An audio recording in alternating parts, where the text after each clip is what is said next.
Today in Black women's history, we pay homage to Jackie Joyner Kersee.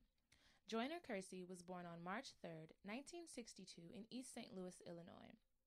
In high school, she won the Junior Pentathlon Championships 4 years in a row and received widespread honors in various sports. She went on to the University of California on a full ride, where she began to train for the Olympics. Joyner Kersee is regarded as one of the greatest female athletes in history. She won the silver medal in the heptathlon in 1984, as well as the bronze in the long jump in 1988 and 1992.